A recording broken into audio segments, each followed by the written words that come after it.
It was a Tuesday afternoon, the kind of quiet day that whispered through the wide glass corridors of the Kingsley estate.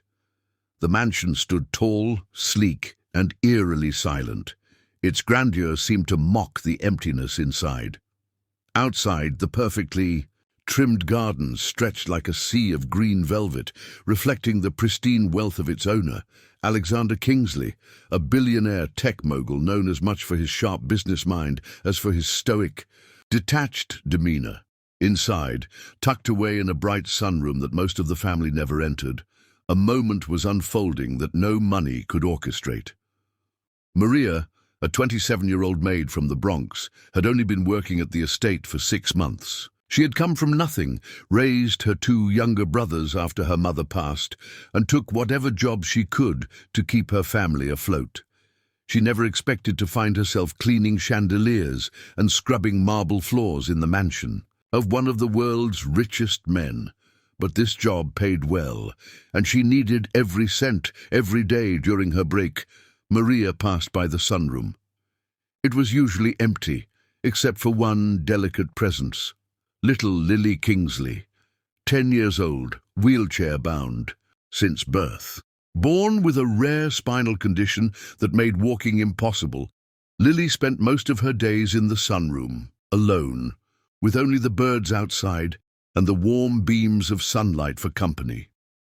Her mother had died when she was just a baby, and her father, well, he loved her in his own way, but love from a distance leaves a child cold.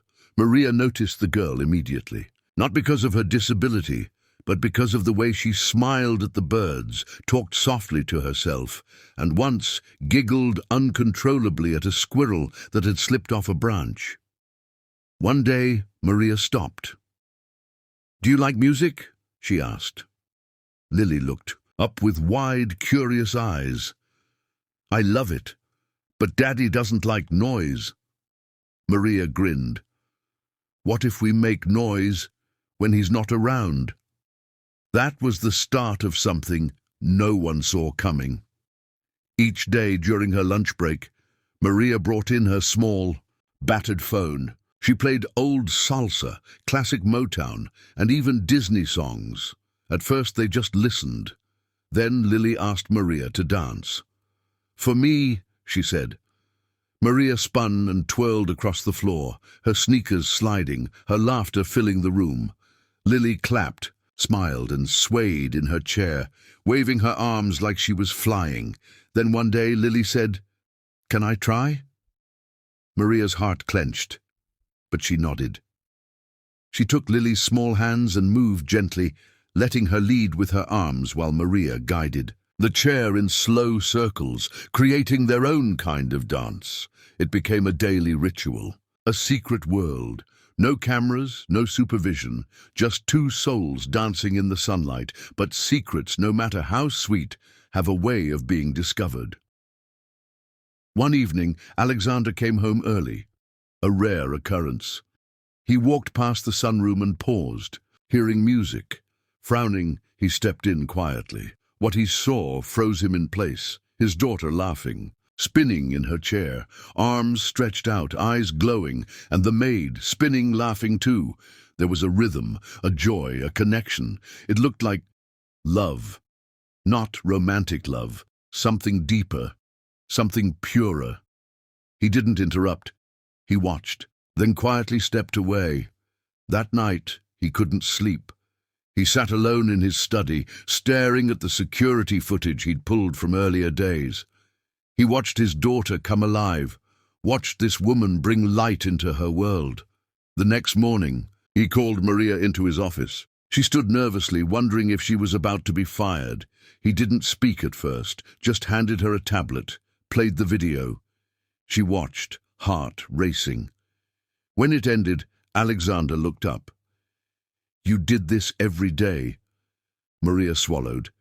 "Yes, sir. She asked me to. I didn't mean any harm." He was quiet for a long time, then he whispered, "Thank you." Maria blinked. "Sir?" "You gave her something I never could." He stood, walked to the window. "I thought money would be enough, therapy, tutors, the best equipment, but she never smiled like that before."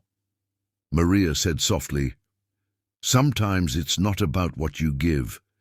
It's about how you make someone feel." From that moment, everything changed. Alexander cleared his calendar. He started spending mornings in the sunroom, awkwardly at first. But Lily reached for his hand. And just like that, he was in the dance. He invited Maria to stay longer hours, not as a maid, but as Lily's companion and dance partner. Then he asked her to help him learn. The three of them moved together, found rhythm, laughter, healing, and then something truly unexpected happened.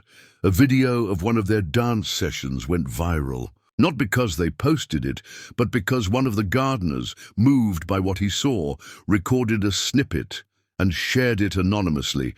Within days, the story swept across the globe. Billionaire dances with disabled daughter and her maid. People were captivated, not by wealth, but by the image of three people dancing in sunlight. Kindness made visible. Maria was offered interviews, book deals, even TV appearances. She turned them all down. "This is our moment," she said, "not a performance." But what shocked the world most wasn't the video. It was what Alexander did next. He announced the creation of the Lily Foundation, a global non-profit aimed at bringing dance therapy and emotional connection into the lives of disabled children. He poured millions into it, opened centers across the US, then globally. He hired Maria as its first director of emotional programming. She cried when he told her. "I barely finished high school," she said, "but you taught my daughter how to fly. That's more than any degree." Years passed. The foundation grew, Lily blossomed. Maria became part of the family, not by blood, by bond. Alexander changed too. The once distant mogul now championed empathy, connection, humanity. Shareholders grumbled at first, but then profits soared, because people believed in what he stood for, because he had a story, not just a product. The dance that began in a quiet sunroom echoed through boardrooms, schools, hospitals, and hearts around the world, and in that echo, people remembered, kindness matters. Selflessness heals, humanity unites, and sometimes the world changes not with a bang, but with a spin, a laugh, and a little girl who dared to dream she could dance. This story has been crafted to highlight deep emotional themes and global resonance. As requested, let me know if you'd like any adjustments, expansions,